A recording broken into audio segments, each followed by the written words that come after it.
voilà asalaamaaleykum gars yi man moom président Macky Sall laay waxal président jéemal suturaal sa bopp balaa béy di wéy mbuus parce que tey audio yi ñu lay wax nii am na si audio yoo xam ne bu génnee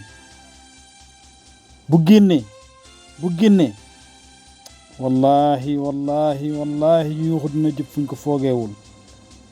comme ni ñu ko waxee rek ndax Adji Sarr mii ngeen gis li mu wax loolu bu leen ñaan yàlla sax yéen ngeen dégg ko parce que kàddu la yoo xamante ne nii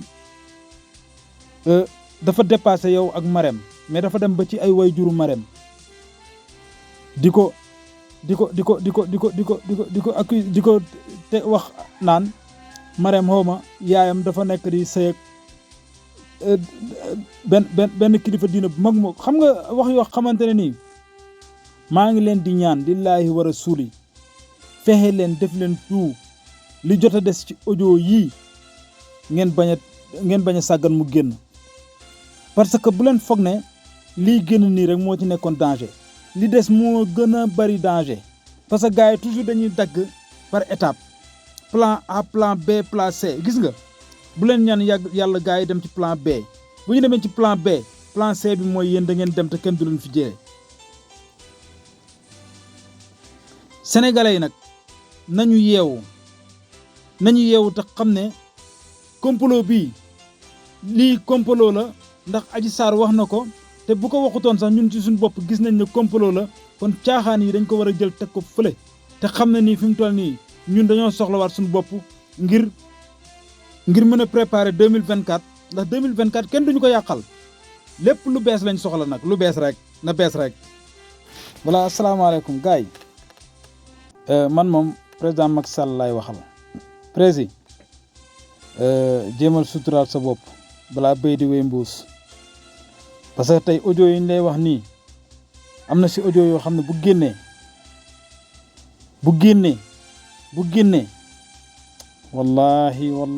wallahi yuuxu dina jëp fuñ ko foogeewul comme ni ñu ko waxee rek ndax Adji Sarr mii ngeen gis li mu wax loolu bu leen ñaan yàlla sax yéen ngeen dégg ko parce que kàddu la yoo xamante ne nii dafa dépassé yow ak Marème mais dafa dem ba ci ay way juru Marème di ko te wax naan Marème xawma yaayam dafa nekk di sëy ak benn kilifa diina bu mag moo xam nga wax yoo xamante ne nii maa ngi leen di ñaan lillaahi wa rasuuli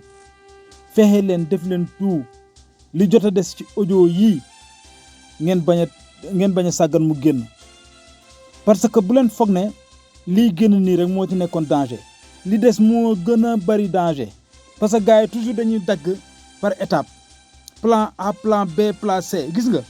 bu leen ñaan yàlla gars yi dem ci plan B bu ñu demee ci plan B plan C bi mooy yéen da ngeen dem te kenn du leen fi jëlee sénégalais yi nag